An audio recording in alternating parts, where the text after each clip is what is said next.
The ship was old and tired.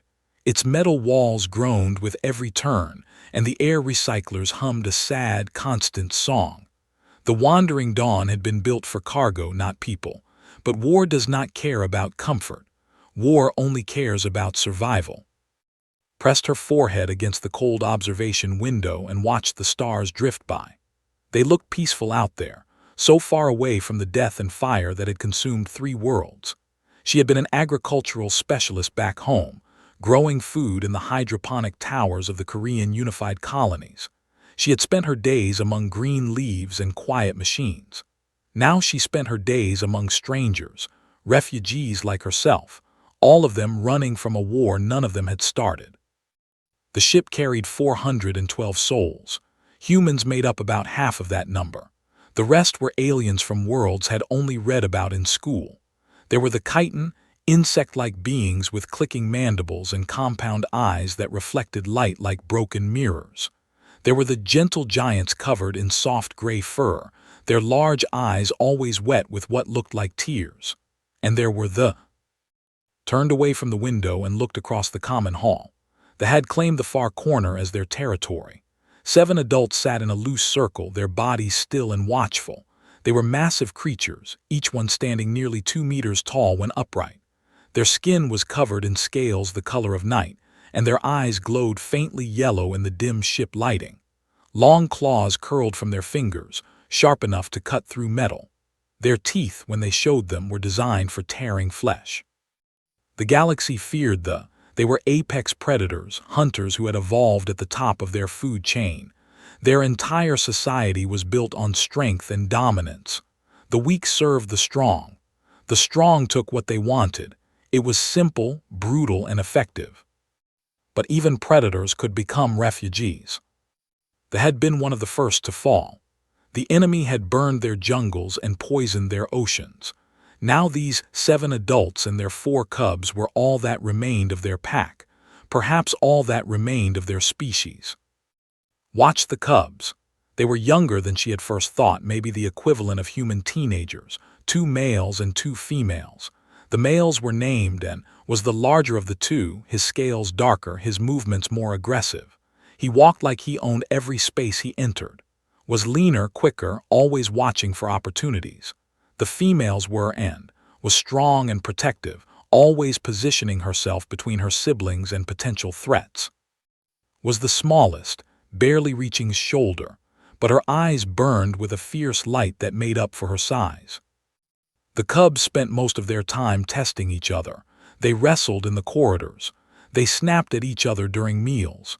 They established and re-established their hierarchy through constant small conflicts. It was their way. It was the only way they knew. The other refugees avoided them.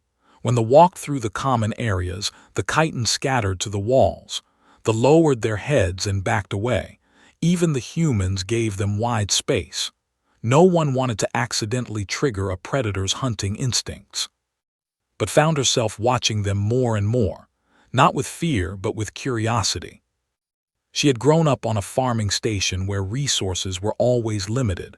Water had to be recycled, food had to be rationed, space had to be shared. Her grandmother had taught her that survival was not about being the strongest. It was about being It was about working together, even when every instinct screamed at you to fight for yourself. They did not understand this. How could they? Their world had been abundant with prey. Their strength had always been enough. They had never needed to learn cooperation because competition had always worked. But this ship was not their jungle. Here, everyone was weak. Here, everyone was hungry. Here, the old ways would lead only to more death. Notice that the adults were struggling.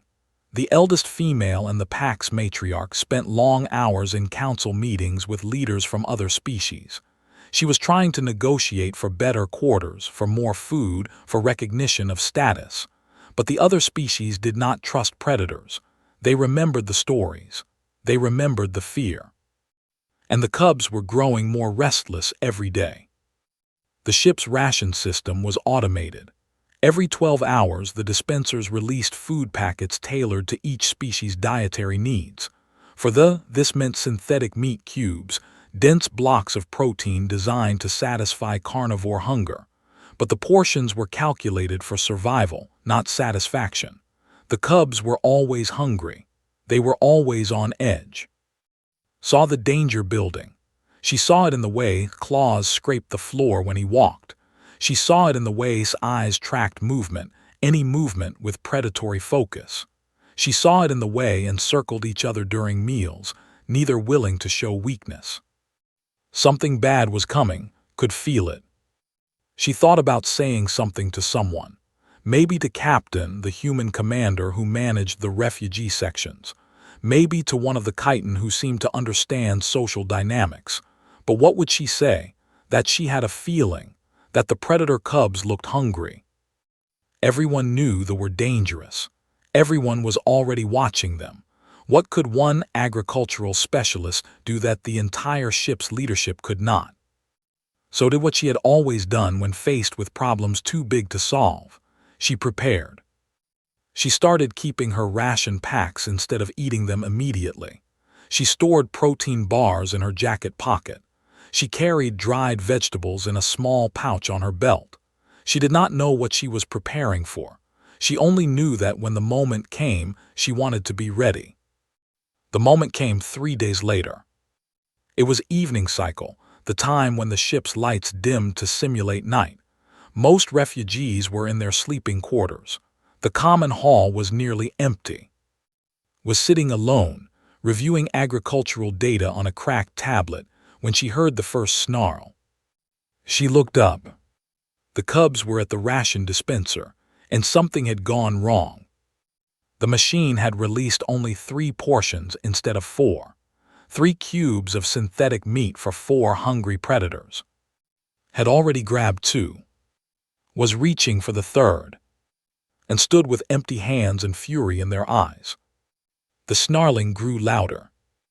And then the blood began to flow, moved first. She was the smallest, the one most often pushed aside, the one who had learned that waiting meant starving. Her body was a blur of dark scales and desperate hunger as she launched herself at. Her claws found his arm. Purple blood, dark as old wine, sprayed across the metal floor, roared, a sound that shook the walls and echoed through the empty corridors. He dropped one of his meat cubes and swung his free hand at its face. The blow connected, flew backward, hit the dispenser, and crumpled to the ground. But she was up again in an instant, her lips pulled back to show teeth that could crush bone. Saw his chance. While was distracted, he grabbed the fallen cube and tried to run, but was faster. She tackled him from behind, her weight driving him to the floor. The cube skidded away, spinning across the metal until it stopped against the wall. Now all 4 of them were fighting. Watched from her seat, her tablet forgotten in her hands. She had seen animals fight before. On the farming station they had kept small livestock, and sometimes the creatures would compete for food or territory. But those fights had been brief, almost playful. This was different. This was survival. The cubs were not holding back. Had pinned against the wall, his claws digging into her shoulders while she bit and scratched at his chest, and rolled across the floor in a tangle of limbs, each one trying to find a killing grip on the other. Blood was everywhere now, pooling beneath their bodies, smearing across the walls, dripping from wounds that would have killed a human. But they were not human. They were built for violence. Their scales absorbed damage that would shatter ordinary skin. Their muscles could keep fighting long after exhaustion should have stopped them. Their instincts screamed at them to dominate, to win, to prove that they were worthy of survival. The other refugees in the hall did what refugees always do when predators fight. They ran. A chitin worker dropped his tools and toward the nearest exit, his legs clicking frantically against the floor. 2 who had been sharing a quiet meal abandoned their food and fled, their soft cries of distress fading as they disappeared into the corridors. A human maintenance tech shouted something into his communication device and then followed the others, not looking back. Within seconds, the common hall was empty except for the 4 bleeding cubs. She should run too, she knew this.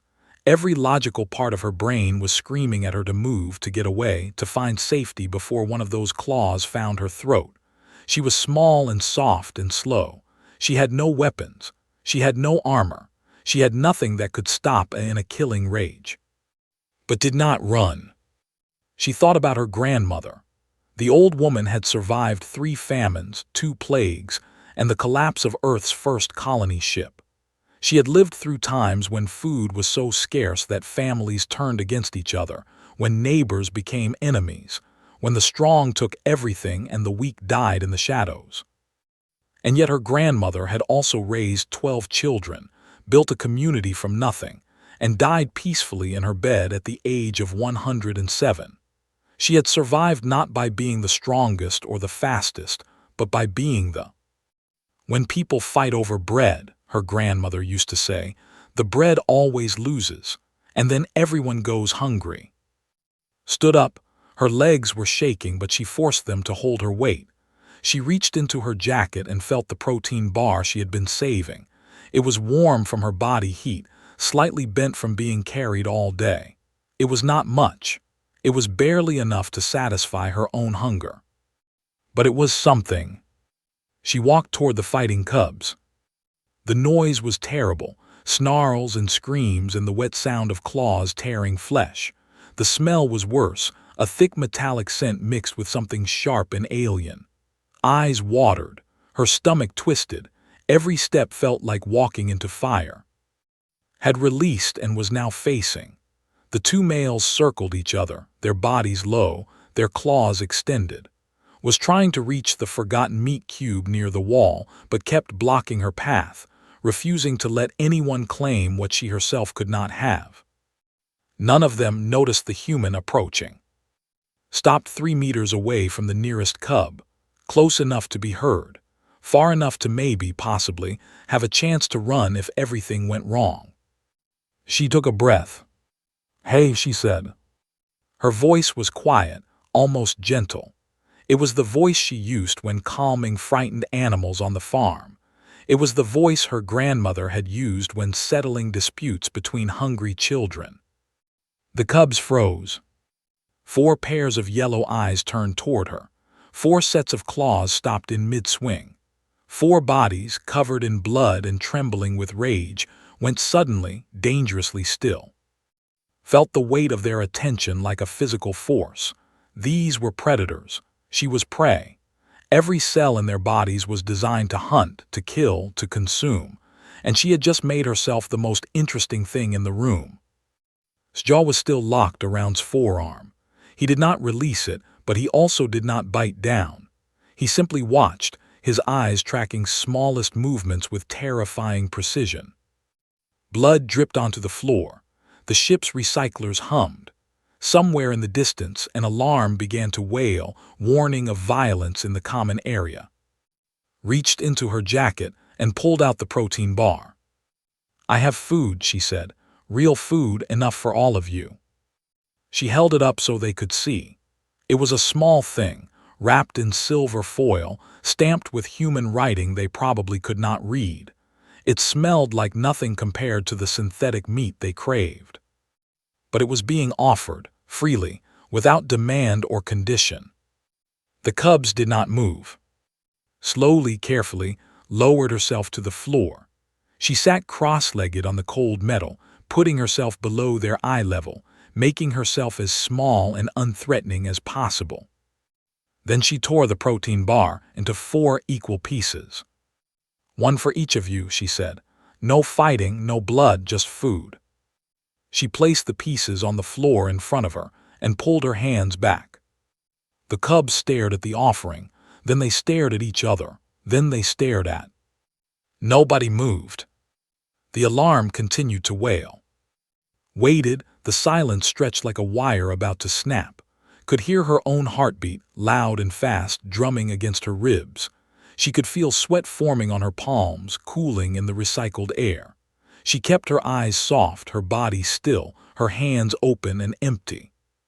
The protein bar pieces sat on the floor between them, 4 small offerings, 4 chances for peace. Was the first to break the stillness. She pulled her wounded arm free from its loosened jaw and took a single step forward. Her movements were slow, cautious, like she was approaching a trap she could not quite see. Her nostrils flared as she sniffed the air, trying to understand what was happening. In culture, food was never given freely. Food was hunted. Food was claimed. Food was defended with blood and pain. The strong ate first. The weak ate what remained. The idea of dividing a meal equally, of offering sustenance to rivals, was so foreign that its brain could barely process it. But she was hungry, and the human was not attacking, and the food was right there. Reached out with her uninjured hand. Her claws, still wet with purple blood, hovered over the nearest piece of protein bar. She looked at with eyes that held confusion and something else, something that might have been hope. "Take it," said softly, "it is for you." Grabbed the piece and retreated quickly, pressing her back against the wall. She held the food close to her chest, protecting it, waiting for someone to try to take it from her. When no one moved, she brought it to her mouth and bit down. The taste was strange. Human food was not designed for bodies, but it was protein, and protein was life and was so very hungry. She ate it all in 3 quick bites. Moved next. He was more confident than, approaching the offering with the casual arrogance of a predator who had never truly known fear. He snatched a piece from the floor and backed away, his eyes never leaving his face. He ate standing up, his posture still aggressive, still ready for violence. But he ate. Was more cautious. She circled the remaining pieces, studying them from different angles, trying to understand the trap. When she finally took her portion, she did it quickly, like she was stealing something forbidden. She retreated to the far side of the hall and ate with her back to the others, hiding her meal like a shameful secret. That left. The largest cub had not moved. He stood exactly where he had been when the fight stopped, his massive body blocking the path between and the exit. Blood still dripped from the wounds had given him, but he did not seem to notice. His eyes were fixed on the last piece of protein bar, the single remaining offering. And then his eyes moved too. She felt the weight of his attention like pressure on her chest, was not like the others. He was dominant. He was strong. He had never needed to accept food from anyone because he had always been able to take what he wanted. The concept of receiving a gift was alien to him in a way that went beyond culture. It was written into his very DNA. But he was also curious. "Why?" he asked. His voice was deep and rough, shaped by a throat designed for growling rather than speaking. It was the first word any of the cubs had said to her. It hung in the air like smoke. Considered the question carefully. She knew that her answer mattered. She knew that was not just asking about the food. He was asking about everything, about why she had walked into danger, about why she had not run, about why a prey animal would offer sustenance to predators who could kill her without effort. "Because fighting does not make more food," she said finally. "It only wastes the food you have." Tilted his head. "The weak do not survive." "Sometimes they do," replied. "Sometimes they find other ways." "What ways?" Gestured at the pieces the others had taken. "Sharing, working together, making sure everyone has enough instead of fighting until everyone has nothing." Was silent for a long moment. Behind him, the other 3 cubs had finished eating and were watching the exchange with curious eyes. The alarm had stopped wailing at some point, replaced by the distant sound of running footsteps and shouting voices. Help was coming. Security forces, medical teams, adults who would see the blood and assume the worst. But for now, in this moment, it was just, and 4 young predators trying to understand each other. Bent down and picked up the last piece of protein bar. He held it in his palm, examining it like it was a puzzle he could not solve. Then he looked at again. "You have given us your food," he said slowly. "Now you will be hungry." "Yes," admitted. "This is foolish." "Maybe. You could have kept it for yourself. You could have run. You could have let us fight until we were too tired to harm you." I could have agreed. But then you would still be fighting, and you would still be hungry. And tomorrow, when the rations come again, you would fight again, and again, and again, until one of you kills another, until your pack becomes smaller, until there is no one left. His eyes narrowed. You know nothing of ways. I know hunger, said. I know what it does to people. I know what it does to families. I have seen communities tear themselves apart over scraps. I have seen neighbors become enemies, friends become strangers, love become hate. And I have seen another way, a better way. What way? The way where everyone survives, where the strong protect the weak instead of feeding on them, where having less means sharing more. Stared at her for a long, silent moment. Then slowly, he put the piece of protein bar in his mouth and ate it. The doors to the common hall burst open. Security officers poured in, armed with shock weapons and restraint tools. Behind them came medical personnel carrying emergency kits, and behind them came the adults. Led the contingent, her massive body pushing through the crowd of humans and kiting like a ship through water. Her eyes swept the scene, taking in the blood, the wounded cubs, the small human woman sitting calmly on the floor. What happened here? Demanded. Her voice was thunder. Looked up at the matriarch without fear. They were hungry, she said. I had food we shared. The words hung in the air like the beginning of something new. Yellow eyes moved slowly across the scene. She saw the blood on the floor, thick pools of purple that reflected the harsh emergency lights. She saw the wounds on her cubs, deep cuts and torn scales that would take weeks to heal. She saw the broken ration dispenser, its screen flickering with error messages. And she saw the human. The human was small, smaller than any adult, smaller even than the cubs she had supposedly calmed. She sat on the floor with her legs crossed, her hands resting on her knees, her face showing no fear. Around her, the 4 cubs stood in a loose circle, their bodies still tense but their claws retracted. They were watching the human like students watching a teacher. Had never seen anything like it. The security officers were shouting orders, trying to separate the species, trying to establish control. A human medic approached with a healing kit, but the young snarled and backed away. A chitin officer raised his shock weapon toward, who responded by lowering his body into a fighting stance. The situation was about to explode again. Stop, said. She did not shout, she did not raise her voice, but somehow in the chaos everyone heard her. They are not dangerous, she continued, rising slowly to her feet. They were hungry and scared. The dispenser made a mistake. There was not enough food for all of them. They fought because that is what they know, but the fighting is over now. Stepped forward, her massive form casting a shadow over the human. You speak for my cubs. Someone has to, replied simply. They cannot speak for themselves right now. They are still learning. Learning what? Looked up at the matriarch without flinching. That there is another way. The common hall fell silent. Security officers exchanged confused glances. Medical personnel stopped moving. Even the cubs seemed to hold their breath, waiting to see what would happen next. Studied the human for a long moment. In her experience, prey species did 2 things when faced with. They ran or they died. This one did neither. She simply stood there, calm and steady, as if facing a predator 3 times her size was the most natural thing in the world. You gave them your food, said. It was not a question. Yes. Why? Because they needed it more than I did.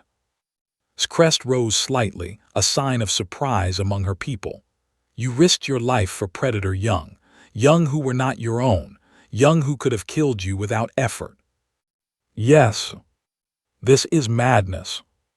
Smiled, it was a small smile, tired and sad but real.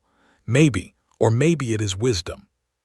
Before could respond, Captain pushed through the crowd. He was a tall man with gray hair and tired eyes, the weight of 400 refugees pressing on his shoulders every day. He looked at the blood on the floor, at the wounded cubs, at the small woman standing in the middle of it all. He said slowly, "What did you do?" "She saved my children," answered before could speak. Everyone turned to look at the matriarch. Her words hung in the air like something precious and fragile. "The cubs were fighting," continued. "Left alone, they would have continued until one of them was dead, perhaps more. This human walked into the violence and stopped it with nothing but food and words." Captain looked at with new eyes. "Is this true?" "I just shared my ration," said quietly. "It was not so difficult." "It was impossible," corrected. "No one has ever stopped a feeding dispute without violence. No one has ever taught predator young to accept shared food. What you did tonight has never been done in the history of our species." The cubs shifted uncomfortably. The largest stepped forward. His wounds were still bleeding, but he seemed to have forgotten them. "She spoke truth to us," said. His voice was rough with something that might have been shame. "She said that fighting over food only wastes food. She said that sharing makes everyone stronger." "And you believed her?" asked. Hesitated. Then slowly he nodded. "We were hungry, we were angry. We fought because fighting is what we know. But when she offered us her food, divided equally without demanding anything in return, we did not know how to respond. We only knew that she was not afraid, and we only knew that we were tired of fighting." Stepped forward too, cradling her wounded arm. "The food was strange," she admitted. "Human food, not what we need, but it was enough, it was fair. Each of us received the same amount. No one was favored, no one was punished." "This is not our way," one of the adult males growled from behind. "The strong must dominate, the weak must submit. This is how we have survived for 10,000 years. "And look where it has brought us," replied sharply. "Our world is ash, our people are scattered. We are refugees on a foreign ship, dependent on the charity of species who fear us." She turned to face again. "Perhaps our way is not the only way. Perhaps this human has shown us something we were too proud to see." The medical team finally moved forward, beginning to treat the cubs' wounds. The security officers lowered their weapons, though they remained watchful. Captain ordered the crowd to disperse, and slowly, reluctantly, the refugees began to leave. But did not leave, and neither did the cubs. "Human," said formally, "what is your name?" Tested the word, her alien tongue shaping the sounds carefully. "I wish to understand what you did tonight. I wish to understand this. Sharing, this other way you spoke of." Looked at the matriarch, then at the cubs, then at the blood still drying on the floor. She thought about her grandmother, about the farming station, about all the lessons she had learned growing up with never quite enough. "It is not complicated," she said finally. "When there is not enough for everyone, you make sure everyone gets something. When one person takes too much, others go hungry. When everyone shares, everyone survives." "But the strong deserve more," protested. "We are faster, we are bigger, we contribute more to the pack." "Do you?" asked gently, "or do you just take more?" Fell silent. "The strongest person I ever knew was my grandmother," continued. "She was small and old and slow, but she raised 12 children through 3 famines. She built a community from nothing, and she did it by making sure that everyone had enough, even when that meant she went hungry herself." "She sounds weak," the adult male said dismissively. "She lived to be 107 years old," replied. "She died peacefully, surrounded by family who loved her. How many can say the same?" No one answered. Looked at her cubs. They were battered and bloody, their bodies marked by wounds they had given each other. But they were alive, and for the first time she could remember, they were standing together instead of circling for advantage. "Teach them," said quietly. "Teach my cubs this other way." Blinked in surprise. "What?" "You have shown them something tonight that I could not show them in years of trying. You have given them a glimpse of a different path. I am asking you to continue. Teach them what you know. Teach them how to share. Teach them how to survive without destroying each other." looked at the four young predators watching her with curious, hopeful eyes. "I am not a teacher," she said. "You are now," replied. And that was how it began. 3 months passed on the Wandering Dawn. The ship continued its slow journey through the stars, carrying its cargo of broken people toward a destination none of them could quite imagine. Somewhere ahead, there was a planet called Haven, a neutral world that had agreed to accept refugees from the war. But Haven was still weeks away, and life on the ship had to continue in the meantime. Its routine had changed completely. She still reviewed agricultural data on her cracked tablet, still planned for the crops she hoped to grow someday, still dreamed of green leaves and open skis. But now, she also spent hours every day with the cubs, teaching them things they had never learned before. The lessons were simple at first: how to wait in line, how to take only your portion, how to ask instead of demand. The cubs struggled with these concepts. Their instincts pushed them toward dominance, toward competition, toward the old ways that had served their species for thousands of years. But slowly, day by day, they began to change. Was the hardest to teach. He had been raised to believe that strength was the only virtue, that taking what you wanted was the mark of a true predator. The idea of restraint, of consideration for others, felt like weakness to him.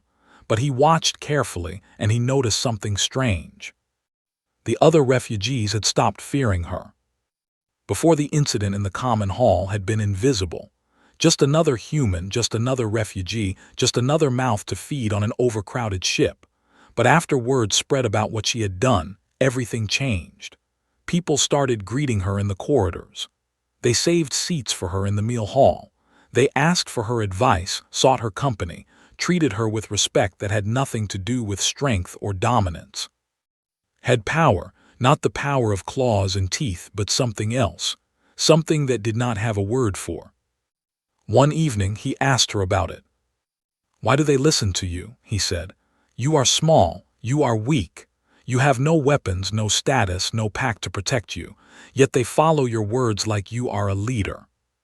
Considered the question while stirring her bowl of reconstituted rice. "I think it is because I try to help them," she said finally. "When someone has a problem, I listen. When someone needs food, I share. When someone is afraid, I sit with them until the fear passes. These are small things, but small things add up."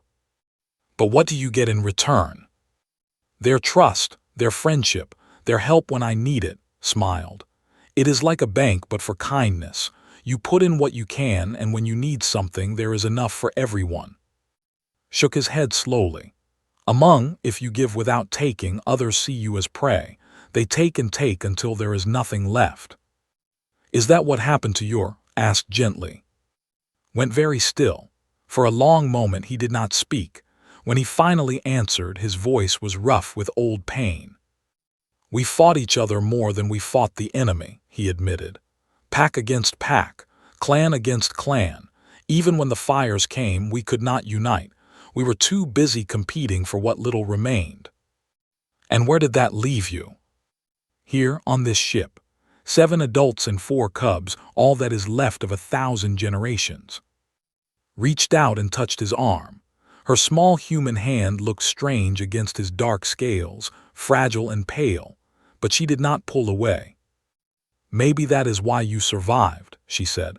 "Maybe the universe gave your people a second chance, a chance to learn a different way." Over the following weeks, the cubs began to practice what taught them. They started small. The opportunist learned to offer help to the chitin workers who struggled with heavy equipment. His strength, which had once been used only to take, became a tool for giving. The chitin, who had always scattered at the sight of, began to nod at him in greeting. The protector extended her circle of protection beyond her siblings. When a young child wandered into a dangerous area of the ship, found her and guided her back to safety. The parents, who had cowered from for their entire lives, thanked her with tears in their huge, gentle eyes. The smallest and fiercest discovered that her sharp mind was more valuable than her sharp claws. She began helping analyze agricultural data, Her predator focus turned toward solving problems instead of hunting prey. She asked questions constantly, always wanting to understand more, always pushing to learn. And the dominant one learned the hardest lesson of all. He learned to step back. He learned to let others go first. He learned that true strength was not about taking the biggest share, but about making sure everyone had enough. The other refugees noticed the change. Whispers spread through the ship. The predator cubs were different now. They were strange. They were almost friendly. Captain called a meeting with the ship's leadership council. Representatives from every species gathered in the main conference room to discuss what was happening. "It is unnatural," the chitin spokesperson clicked. "Predators do not change their nature." "They are young," replied. She had been invited to represent the first time her species had been included in leadership discussions. Young minds can learn new things. "But what are they learning?" an elder asked nervously. "What if this is a trick? What if they are pretending to be peaceful so they can hunt us more easily?" "They have had many chances to hunt," said dryly. "They have not taken them." Captain held up his hand for silence. He said, "You have spent more time with the cubs than anyone. What do you think?" Stood at the edge of the room, feeling the weight of every eye on her. She thought about everything that had happened since that night in the common hall. She thought about the lessons she had taught and the lessons she had learned. "I think they are trying," she said simply. "I think they want to be better, and I think we should give them the chance." "But how do we know they will not return to their old ways?" the chitin demanded. "We do not know," admitted. "Just like we do not know if any of us will make it to Haven. We do not know if the war will follow us. We do not know if the planet will be everything we hope, but we try anyway, because trying is all we have."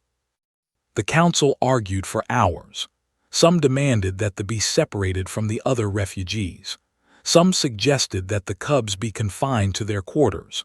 Some even proposed that they be dropped at the next habitable world, left to survive on their own. But in the end, they voted to let things continue as they were. The cubs would remain with the general population, would continue her teaching. The experiment would go on. When the wandering dawn finally reached Haven 3 weeks later, the refugees gathered at the observation windows to watch their new home grow larger in the darkness. It was a green world, covered in forests and oceans, completely different from the metal walls they had known for so long. Stood at the front of the crowd. Around her, the cubs pressed close, their massive bodies forming a protective circle that she no longer found frightening. Stood to her right, to her left, and behind her. They watched the planet together, predator and prey, teacher and students, family. "What happens now?" asked quietly. "Now we build," replied. "We find land, we plant crops, we make homes, we start again." "Together?" asked. Smiled and reached up to touch the big predator's arm. "Together."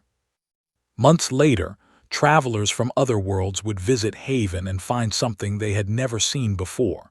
And humans working side by side in the fields. Predator children playing with prey children in the streets. A community that should have been impossible, thriving against all odds. When asked how it had happened, the locals always told the same story. The story of a night on a refugee ship when 4 predator cubs fought over flesh. And a small human woman ended the violence with nothing but a protein bar and a better idea. The galaxy remembered the wars that had driven them to Haven, but more importantly, they remembered what came after. They remembered the lesson that one human had taught to anyone willing to learn.